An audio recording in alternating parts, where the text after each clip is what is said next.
आज हम लोग पढ़ेंगे सेकेंड चैप्टर क्लास 10th की सिविक्स की जो बुक है उसका सेकेंड चैप्टर है और नाम है लेशन का फेडरलिज्म।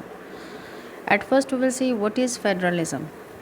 ओके, तो पिछले लेशन में हम लोगों ने क्या पढ़ा? पिछले चैप्टर में हम लोगों ने देखा कि what is the contrast between Belgium and Sri Lanka that we show in the last chapter. Means last chapter में हमने बेल्जियम और श्रीलंका के बीच में कॉन्ट्रास्ट देखा। कॉन्ट्रास्ट रिगार्डिंग व्हाट, क्या जो पावर शेयरिंग थी। आप लोगों को याद होगा, you would recall that one of the key changes made in the constitution of Belgium was to reduce the power of the central government and to give this powers to the regional governments. उस lesson में हम लोगों ने देखा था कि Belgium के government ने क्या किया कि वहाँ पर जो सेंट्रल जो गवर्नमेंट की जो पावर थी उसको रिड्यूस करके क्या किया गया, पावर को किसके बीच में शेयर किया गया? वो पावर को शेयर किया गया रीजनल गवर्नमेंट्स के बीच में। ओके, तो अब ये देखो, रीजनल गवर्नमेंट्स ऐसा नहीं था कि पहले से एग्जिस्ट नहीं करती थी बेल्जियम में।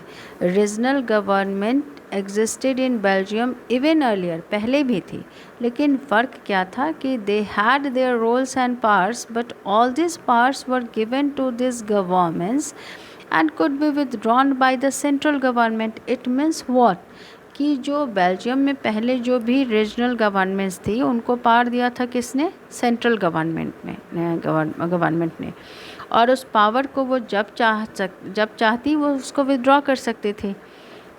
अब देखो, इसका कहीं कॉन्स्टिट्यूशन में मेंशन नहीं था, ये कॉन्स्टिट्यूशनल पावर नहीं था। अब क्या हुआ कि 1993 में the change that took place in 1993 was that the regional government were given constitutional powers. 1993 में रीजनल गवर्नमेंट्स को जो पावर्स जो दी गई वो कॉन्स्टिट्यूशनल थी, यानी उनका कॉन्स्टिट्यूशन में मेंशन था। ठीक है, according to constitutions powers has been shared among the regional powers also, regional government also, that were no longer dependent on the central government। अब ऐसा नहीं था कि सेंट्रल गवर्नमेंट जब चाहती उस पावर को ले सकती थी। तो इस तरह से हम लोगों ने उस लेशन में पढ़ा था कि Belgium shifted from a unitary to a federal form of government. पहले ही वहाँ क्या थी? यूनिटरी गवर्नमेंट थे। Unitary means power was centralise to central government only. Okay, तो 1993 में ये पावर को शिफ्ट किया गया यूनिटरी से, कहाँ पे? To a federal form of government. लेकिन ऑन द कॉन्ट्ररी दूसरी तरफ क्या देखते हैं कि श्रीलंका में हम लोगों ने देखा Sri Lanka continues to be a unitary system. ठीक है, फॉर ऑल प्रैक्टिकल पर्पसेस, मतलब जो भी उनका व्यवहार में जो पावर थी, तो उन्होंने श्रीलंका ने क्या चूज़ किया? To be a unitary system where the national government has all the powers. अब तमिल लीडर्स जो वहाँ पर थे want Sri Lanka to become a federal system, लेकिन जो तमिल लीडर्स थे वो चाहते थे कि श्रीलंका भी क्या हो, एक फेडरल सिस्टम हो। तो ये नहीं हुआ। अब देखो, अब तो हम लोगों ने फर्स्ट चैप्टर में देखा था कि इसके कॉन्सिक्वेंसेस क्या हुए। कॉन्सिक्वेंसेस ये हुए कि बेल्जियम में ये क्या रहा, यूनिटी बनी रही। मीन्स डाइवर्सिटीज़ जो थी, ठीक है, रीजनल डाइवर्सिटीज़ को एकोमोडेट हुई। किस कारण से? फेडरलिज्म आने से। क्योंकि क्या हुआ कि पावर की शेयरिंग हुई, लेकिन श्रीलंका में ऐसा नहीं हुआ। तो व्हाट इज़ अ फेडरलिज्म? सबसे पहले हम लोग ये देखेंगे कि फेडरलिज्म है क्या। तो देखो, फेडरलिज्म एक सिस्टम है, is a system of government in which the power is divided between a central authority and various constituent units of the country. It means क्या? देखो, ये जो सिस्टम ऑफ गवर्नमेंट होता है फेडरलिज्म, व्हाट इज़ फेडरलिज्म? तो federalism is a system of government जिसमें power को divide किया जाता है सेंट्रल जो सेंट्रल अथॉरिटी है। देखो यहाँ पर सपोज फॉर मोमेंट ये सेंट्रल अथॉरिटी है और यहाँ पर आपके हो गए जितने भी कंस्टिट्यूएंट यूनिट्स में क्या हो गए? कॉन्स्टिट्यूशन के हिसाब से जो रीजन बने, ठीक है। तो जो भी कंस्टिट्यूएंट यूनिट्स हैं और सेंट्रल, तो पावर उनके बीच में भी डिवाइड किया जाता है। Usually a federation has 2 levels of government. तो फेडरेशन में क्या होता है, 2 लेवल्स ऑफ गवर्नमेंट होता है। One is the government for the entire country. इसमें एक जो होता है वो गवर्नमेंट पूरे देश के लिए होती है, that is usually responsible for a few subjects of common national interest. और उसका काम क्या होता है, उसकी रिस्पॉन्सिबिलिटी होती है कुछ सब्जेक्ट्स, कुछ विषयों पर जो कि नेशनल इंटरेस्ट के लिए होती है, पूरे राष्ट्र के हित में होती है, ठीक है। और दूसरा जो है डिवीज़न, दूसरा गवर्नमेंट जो है, others are government at the level of provinces और states that look after much of the day to day administering of their states. और दूसरा हो गया आपका प्रोविंसेस और स्टेट्स, जो किस चीज़ की देखभाल करती हैं, much of the day to day administering of their state. तो both this levels of governments enjoy their power independent of the other. और फेडरलिज्म में क्या होता है कि दोनों जो लेवल्स ऑफ गवर्नमेंट होती हैं अपने पावर को इंडिपेंडेंटली एंजॉय करती हैं, उसमें किसी का इंटरफेरेंस नहीं होता है। ओके, देखो नेक्स्ट पेज में, in this sense federations are contrasted with unitary government. तो अगर इस सेंस में देखो कि क्या होता है, दोनों अलग अलग है, दोनों एक दूसरे से इंडिपेंडेंट है। तो इसमें क्या होता है कि federations are contrasted with unitary governments. कैसे? Unitary government under the unitary system, यानी यूनिटरी सिस्टम में क्या होता है, इधर there is only one level of government. याद रखो, यूनिटरी सिस्टम में या तो एक ही लेवल ऑफ गवर्नमेंट होती है और the sub units are subordinates to the central government, या उसकी सब यूनिट्स होंगी, या तो सेंट्रल गवर्नमेंट होंगी या और गवर्नमेंट होंगी, वो सेंट्रल गवर्नमेंट के अंदर ही काम करेंगी। पावर का डिवीज़न या शेयरिंग नहीं होता है। The central government can pass an orders to the provincial और द लोकल गवर्नमेंट। इसमें सेंट्रल गवर्नमेंट जो होती है वो पास करती है ऑर्डर्स को किस पे, the central government can pass an order to the provincial और the local government, local government को पास करती है, ठीक है। The central government can pass an orders to the provincial or the local government, उसको ऑर्डर वो पास करती हैं। But in a federal system the central government cannot order the state government. लेकिन ये central government cannot order the state government to do something. Okay? Central government में पास कर सकती है ऑर्डर जहाँ पे सेंट्रल गवर्नमेंट है, लेकिन फेडरल सिस्टम में क्या होती है, central government can not order the state government to do something. State government has power of its own for which it is not answerable to the central government. इसमें याद रखोगे कि जहाँ भी फेडरलिज्म होगी वहाँ पे स्टेट गवर्नमेंट को उसकी अपनी पावर होती है, जिसके लिए वो सेंट्रल गवर्नमेंट को आंसरेबल नहीं होती है। Both this governments are separately answerable to the people. ये दोनों गवर्नमेंट लोगों के प्रति क्या होती हैं, आंसरेबल होती हैं। अब यहाँ पर देखोगे पहला क्वेश्चन ध्यान रखना कि उसमें तैयारी करोगे कि व्हाट इज़ फेडरलिज्म या डिफाइन फेडरलिज्म। अब हम लोग देखेंगे कि what are the key features of federalism. Key features federalism के क्या हैं, कम से कम इसका 5 पॉइंट आप लोग कर लीजिएगा, 5 पॉइंट्स। तो पहला हम लोगों ने शुरू में ही देखा था कि देयर आर 2 और मोर लेवल्स ऑफ गवर्नमेंट, 2 से ज़्यादा लेवल्स ऑफ की गवर्नमेंट की होती हैं, या 2 टियर्स। देयर आर 2 और मोर लेवल्स ऑफ गवर्नमेंट, किस में, फेडरलिज्म में। तो एक फीचर्स तो ये हो गया। दूसरा, different tiers of government govern the same citizens. हम लोगों ने देखा था कि 2 लेवल गवर्नमेंट की होती हैं और different tiers of government govern the same citizen.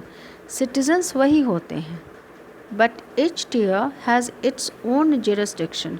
उसका अपना एक ज्यूरिसडिक्शन होता है। देखो, ज्यूरिसडिक्शन में क्या होता है, लीगल राइट्स आपको मिलते हैं in specific matters of legislation, taxation and administration. क्या याद रखोगे कि बट ये जो फेडरलिज्म में होता है तो दोनों जो लेवल होता है गवर्नमेंट का उसका अपना ज्यूरिसडिक्शन होता है। रिगार्डिंग व्हाट, तो regarding matters of legislation, taxation and administration. अब हम क्या देखेंगे कि जो ज्यूरिसडिक्शन होता है, द ज्यूरिसडिक्शन यानी अधिकार क्षेत्र जो होता है किसका, ऑफ द रिस्पेक्टिव लेवल्स और टियर्स ऑफ गवर्नमेंट का, are specified in the constitution. ये सारा चीज़ कॉन्स्टिट्यूशन में दिया हुआ है। ऑब्वियसली कॉन्स्टिट्यूशनली ये पावर का शेयरिंग होता है, पावर की शेयरिंग होती है। तो जो ज्यूरिसडिक्शन होता है रिस्पेक्टिव लेवल्स और टियर्स ऑफ गवर्नमेंट का, यानी यूनिटरी का हो या फिर रीजनल का, तो वो कॉन्स्टिट्यूशन में स्पेसिफाइड रहता है, मेंशन रहता है। So the existence and authority of each tier of government is constitutionally guaranteed. It means कहीं पे भी एग्जिस्टेंस है किसका, फेडरलिज़म का, तो वहाँ पे वो कॉन्स्टिट्यूशनली गारंटेड है, यानी कॉन्स्टिट्यूशन में उसको मेंशन किया गया है। फोर्थ पॉइंट देखोगे, दो फंडामेंटल, अगला फीचर्स क्या है, तो जो फंडामेंटल प्रोविज़न्स है कॉन्स्टिट्यूशंस के, ठीक है, कॉन्स्टिट्यूशंस में जो भी प्रोविज़न्स दिए हुए जो फंडामेंटल्स हैं, तो उसको आप उसमें फेडरलिज़म के आने से क्या होता है, can not be unilaterally changed. कोई एक टियर ऑफ गवर्नमेंट उसको अकेले चेंज नहीं कर सकती है। यहाँ पे लिखा हुआ है by one level of government. Such changes मतलब अगर कुछ फंडामेंटल कॉन्स्टिट्यूशन के किसी फंडामेंटल प्रोविज़न में चेंज करना होगा तो such changes require the consent of both the levels of government, चाहे यूनिटरी हो या फिर रीजनल हो।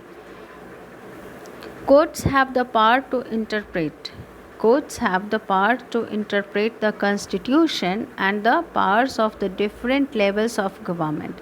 अब देखो, मान लो कि कहीं पे कन्फ्यूज़न अराइज होता है तो कॉन्स्टिट्यूशन में लिखी हुई किसी बात का, तो उसको इंटरप्रिटेशन का राइट किसको मिलता है, वो कोर्ट्स को मिलता है। वो कोर्ट उसको इंटरप्रेट करेगा। Courts have the power to interpret the constitution and the powers of different levels of government. The highest court acts as an umpire if disputes arises between different levels of government in the exercise of their respective powers. अगर मान लो federalism में दोनों tier of government है और दोनों में किसी भी चीज़ को लेकर क्लासेस या डिस्प्यूट्स अराइज होते हैं, तो उस समय उनको उसको डिस्प्यूट को सेटल करने का काम कौन करता है, डिस्प्यूट मतलब regarding their exercise of their respective parts की किस लेवल ऑफ गवर्नमेंट के क्या पार्ट हैं। तो इसमें अगर कहीं कन्फ्यूज़न अराइज होता है तो उसको सेटल करने का काम कौन करता है, court, and that is supreme court, that is in Delhi. Sources of revenue for each level of government are clearly specified to ensure its financial autonomy. क्या रेवेन्यू के सोर्सेज किस लेवल ऑफ गवर्नमेंट के लिए कहाँ से होंगे, वो भी क्लियरली स्पेसिफाइड किए हुए हैं कहाँ पे, कॉन्स्टिट्यूशन में। किस लिए, ताकि सबका अपना फाइनेंशियल ऑटोनॉमी हो। तो this are some features of federalism that you must have keep it in mind. अब देखो, अब यहाँ से आते हैं 7th में देखते हैं द फेडरल सिस्टम ऑफ दस ड्यूअल ऑब्जेक्टिव्स। तो हम लोगों ने जितने भी फीचर्स को देखा उसे हमें क्या पता चला कि फेडरल सिस्टम जो किसी भी देश में होता है तो उसका ड्यूअल ऑब्जेक्टिव्स है। ड्यूअल ऑब्जेक्टिव्स में उसके क्या क्या उद्देश्य हैं। फर्स्ट तो ये है कि to safeguard and promote unity of the country, ये सेफगार्ड करेगा और प्रमोट करेगा यूनिटी, एकता देश में बढ़ाएगा, ठीक है, यूनिटी बढ़ाएगा, while at the same time accommodate regional diversities. एक तो क्या चीज़ होता है, प्रमोट करता है यूनिटी को, दूसरी तरफ क्या करता है, जो रीजनल डाइवर्सिटीज़ है उसको भी एकोमोडेट करने का काम करता है। जैसा कि हमने बेल्जियम के केस में देखा था, बेल्जियम में पावर शेयरिंग क्यों हुई, because of the clashes between the French and some classes, minor classes. उसके बाद वहाँ पर क्या हुआ, एकोमोडेट हो गया रीजनल डाइवर्सिटीज़ को, और किसी देश की यूनिटी भी बनी रहती है। ऑन द कॉन्ट्ररी श्रीलंका के केस में हम लोगों ने क्या देखा कि वहाँ ये स्थिति नहीं रही, वहाँ पे प्रॉब्लम्स राइजेज होते रहे, यूनिटी को, यूनिटी के लिए थ्रेटनिंग थी, ठीक है। Therefore two aspects are crucial, इसलिए कह रहा है कि दो आस्पेक्ट्स बहुत ही इम्पॉर्टेंट हैं, क्रूशियल हैं, किस लिए, for the institutions and practice of federalism. किसके लिए, इंस्टीट्यूशंस के लिए और फेडरलिज्म के प्रैक्टिस के लिए। Governments at different level should agree to some rules of power sharing. तो गवर्नमेंट्स जो डिफरेंट लेवल पे हैं किसी भी देश में, उनको कुछ रूल्स, पावर शेयरिंग के कुछ रूल्स हैं जिस पे एग्री होना पड़ेगा if you have to maintain the unity of that particular country. They should also trust that each would abide by. साथ ही साथ ये भी ध्यान रखना होगा, दे शुड ऑल्सो ट्रस्ट कि सब लोग अबाइड रहें bye it's part of the agreement, यानी जो एग्रीमेंट हुई है लेवल ऑफ गवर्नमेंट के बीच में फेडरलिज्म में, तो उस चीज़ को फॉलो करें। An ideal federal system has both aspects. जो आइडियल फेडरल सिस्टम होता है वो उसमें दोनों आस्पेक्ट्स होते हैं। एक तो क्या होता है, म्यूचुअल ट्रस्ट, आपसी विश्वास होगी, और एग्रीमेंट टू लिव टुगेदर, और दोनों को साथ रहने का, कि सब क्या रहेंगे, साथ में रहेंगे। Now see the exact balance of power between the central and the state. अब कह रहा है कि देखो अगर पावर शेयरिंग हुई, ठीक है, यूनिटरी गवर्नमेंट में सेंट्रल गवर्नमेंट और रीजनल गवर्नमेंट के बीच में, तो ये जो बैलेंस है दोनों के बीच में, exact balance of power between the central and the state government, जो पावर का डिवीज़न हुआ उसका सही बैलेंस वैरी भी करता है। कोई ज़रूरी नहीं है कि हर जगह ये सेम हो। तो balance of power, exact balance of power between the central and the state government vary करता है from one federation to another, एक फेडरेशन से दूसरे फेडरेशन में। फेडरेशन का मतलब क्या, एक कंट्री से, मान लो कि किसी कंट्री में फेडरलिज्म है, फिर दूसरे कंट्रीज़ में है, तो कोई ज़रूरी नहीं है कि बैलेंस सेम ही रहे। This balance depends mainly on the historical context in which the federation was formed. अब ये देखा जाता है कि ये जो ये फेडरेशन फॉर्म हुआ उसका हिस्टोरिकल कॉन्टेक्स्ट क्या था, किस कारण से हुआ। There are two kinds of roots. तो अब हम लोग देखेंगे कि अब इसमें कौन कौन से होते हैं जिससे ये फेडरलिज्म आता है। There are two kinds of roots through which federations have been formed, बने हैं। First, the first roots involve independent states. पहला में क्या होता है कि जितने भी इंडिपेंडेंट स्टेट्स होते हैं वो एक साथ आते हैं ऑन देयर ओन, खुद से, to form a bigger unit, या हम बिगर यूनिट बनाएंगे, so that by pooling sovereignty, ताकि सॉवरेनिटी को और अपने आइडेंटिटी को वो बनाए रखें, सॉवरेनिटी को एक साथ लाएं, और रिटेनिंग आइडेंटिटी, अपने पहचान को बनाए रखें। और उससे क्या चीज़ होगा, सॉवरेनिटी बढ़ेगी, मतलब इंटरनल लेवल पे, और उनकी आइडेंटिटी अपने बनाए रखेंगे, उससे उनकी सिक्योरिटी बढ़ेगी, कैन इंक्रीज़ देयर सिक्योरिटी, सुरक्षा बढ़ेगी उस देश की। तो इस तरह से जो फेडरेशंस बनता है, ठीक है, जिसमें अपनी मर्जी से क्या होते हैं कि डिफरेंट स्टेट्स एक साथ आते हैं, तो सच this type of coming together federations include, इसको बोलते हैं कमिंग टुगेदर फेडरेशंस। और इसमें कौन कौन से कंट्री आते हैं, इसका नाम याद रखना, एग्ज़ाम्स में क्वेश्चंस आते हैं। तो इसमें कौन कौन से देश हैं, यूएसए हो गया, Switzerland and Australia. Okay, in the first category of federations, पहला कैटेगरी जो है फेडरेशंस का, all the constituent states usually have equal power. इसमें क्या होता है, कमिंग टुगेदर फेडरेशंस में जितने भी कंस्टिट्यूएंट स्टेट्स होते हैं सबको इक्वल पावर होता है, and are strong versus the federal government. ठीक है, ये दोनों क्या चीज़ होते हैं, दोनों का पावर सेम होता है और स्ट्रॉन्ग होते हैं, ठीक है, और फेडरल गवर्नमेंट की तरह have equal power and are strong versus the federal government. इसका याद रखना, अगर इसका फीचर्स पूछेगा तो ये फीचर दोगे क्या कि इसमें फर्स्ट कैटेगरी ऑफ फेडरेशन यानी कि कमिंग टुगेदर फेडरेशंस में सारे कंस्टिट्यूएंट स्टेट्स के क्या होते हैं, इक्वल पावर होते हैं। ओके, अब आते हैं सेकेंड रूट ऑफ फेडरेशन में होता क्या है, दूसरा रास्ता क्या है कि large country decides to divide its power between the constituent states and the national government. इसका एग्जांपल क्या है, इसका एग्जाम्पल है इंडिया, स्पेन एंड बेल्जियम। उसमें हम लोगों ने क्या बेल्जियम के एग्जाम्पल में देखा था कि वहाँ पर क्या है कि बड़ा कंट्री, कोई बड़ा देश किस चीज़ के लिए डिसाइड करती है कि हम पावर को डिवाइड करेंगे कंस्टिट्यूएंट स्टेट्स के बीच में और नेशनल गवर्नमेंट के बीच में। इसका भी एग्जाम्पल याद रखना तीनों, Belgium, India and Spain are example of this kind of holding together federations. तो जब लार्ज कंट्रीज़ मिलके बनाते हैं, डिसाइड करते हैं कि पावर को डिवाइड करेंगे, that is called holding together federations. Examples are India, Spain and Belgium.